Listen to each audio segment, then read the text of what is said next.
হে guys, আমি Neha. Welcome back to my channel Neha's lifestyle. তো দেখো, আমি রেডি ফেডি হয়ে নিয়েছি। তো আগের ভিডিওতে তোমরা দেখেছো সবাই যে আমরা নাসিকের সাইট সিনগুলো করে তারপরে আমরা বললাম হোটেলে চলে এসেছি। তো হোটেলে চলে এসে রেডি করে নিয়েছি, এবার আমরা বেরিয়ে পড়বো। আর হ্যাঁ, রাস্তাতেই আমরা কোথাও একটা দুপুরের লাঞ্চ করব।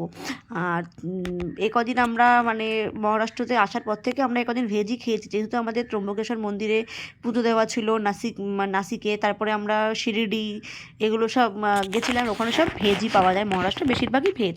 তো তারপরে আমরা অনেক খোঁজাখুঁজি করার পর একটা রেস্টুরেন্ট পেয়েছি যেখানে চিকেন অ্যাভেলেবেল, কিন্তু সেটা অর্ডার করলে ওরা তৈরি করে দেয়।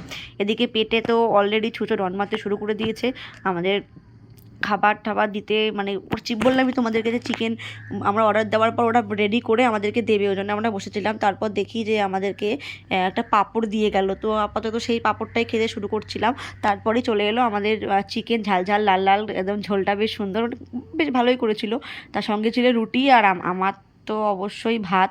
কারণ রুটি খেয়ে আমি একদম মানে দুপুরে রুটি এটা ঠিক ভালোই লাগে না, আমরা ভেতো বাঙালি, ভাত ছাড়া কিছুই ভালো লাগে না। তো এদিকে আমি ভাত ঠাত খেয়ে নিচ্ছি, সবাই রুটি, সবাই মানে যে যেটা খাবে সে সেটা নিয়েছিল। কেউ রুটি নিয়েছিল, কেউ পরোটা নিয়েছিল। আবার আমার আর মামার জন্য ভাত ছিল, সঙ্গে ছিল স্যালাড। আর আমরা বেশি কিছু নিই, আমরা জাস্ট চিকেন, ভাত আর রুটির জন্য কিছু সবজি নেওয়া হয়েছিল। তো সেগুলো খাওয়া দাওয়া করে আমরা তারপরে বেরিয়ে চলে গেছিলাম সুলাতে। সুলা হচ্ছে আমাদের ওয়েস্ট বেঙ্গলের সুলা ওয়াইন ফ্যাক্টরি, যেটা নাসিকে আছে। তো এই দেখো আশেপাশে যে গাছগুলো দেখতে পাচ্ছ, এগুলো সব আঙুর গাছ। তো এই আঙুর থেকেই যেহেতু ওয়াইন তৈরি করা হয়, তো এখানে প্রচুর পরিমাণে আঙুর গাছ ভর্তি। আর আমরা এখন সবাই সুলাতে জাস্ট মেন গেট দিয়ে ঢুকি, এরকম বাগান সুন্দর। তো এটা হচ্ছে সুলার এন্ট্রান্স। এই দেখো কি সুন্দর দেখাচ্ছে গেটটা, এত ভালো লাগছে। সানটা কি সুন্দর হেসে ওয়েলকাম টু সুলা ভ্যালি লেখা রয়েছে। তো আমরা এখানে সবাই দাঁড়িয়ে কিছু ফটো তুলে নিচ্ছিলাম। তো তারপরে আমরা টিকিট কেটে গেছিলাম সুলাতে। এখানে পার হেড 6,000 টাকা করে টিকিট লাগে। তো 12,000 টাকার টিকিট, মানে আমাদের সেই হিসাবে 6,000 টাকা করে টিকিট লাগে। তো কিন্তু এখানে একটা বেনিফিট আছে, সেই মানে 6,000 টাকা করে যে পার হেড লাগছে, সেই 6,000 টাকা দিয়ে তুমি ভেতরে গিয়ে কেনাকাটি করতে পারবে, খেতে পারবে, সুলার ওয়াইন কিনতে পারবে। মানে সেই 6,000 টাকাটা তোমার ওয়েস্ট হয়নি, যে টিকিট বাবদ টাকাটা নেওয়া হয় না। তো 6,000 টাকাটা দিয়ে ভেতরে আবার তোমার জিনিসপত্র তুমি কিনতে পারবে 6,000 টাকার মধ্যে। তো এরপর আমরা ভালো করে দেখছিলাম। তো এরপর আমরা ওয়াইন ফ্যাক্টরির মানে ওয়াইনের সুলার ওখানে রেস্টুরেন্ট আছে ভেতরে, ওখানে গেলাম, গিয়ে একটু ঘোরাঘুরি করছিলাম। ভেতরটা বেশ খুব সুন্দর, এত সুন্দর, ভালো লাগছিলো। তারপর আমরা ভালো ভেতরে ঢুকে গিয়ে যেখানে ওয়াইন বিক্রি হয় সেখানে আমরা গেছিলাম, গিয়ে ওখানে মানে এটা হচ্ছে বেসিক্যালি সব, যেটা মানে বললামই তোমাদেরকে যে 6,000 টাকা করে টিকিট নিয়েছে, 6,000 টাকায় তুমি এখানে ভেতরে তোমাদের ইচ্ছা মতো জিনিসপত্র কিনতে পারবে। জামা কাপড় আছে, অনেক কিছুই আছে, মানে সব কিছু দিয়ে সুলার লোগো দেওয়া, সুলার মানে সুলার মেনশন করা রয়েছে। তো এরপর আমরা ওখান থেকে টুকটাক কেনাকাটি করে ঠরে নিয়ে তারপর আমরা বেরিয়ে পড়েছিলাম সাইড মানে সুলার ভেতরের যে ফ্যাক্টরিটা দেখতে।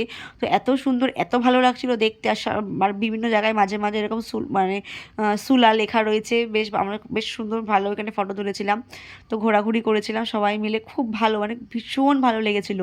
তো আমরা ভেতরে ওয়াইন ফ্যাক্টরিতেও গেছিলাম, কিন্তু সেখানে ফোন অ্যালাউ করেনি বলে আমি ওখানে কোনো ভিডিও ক্লিপ নিতে পারিনি।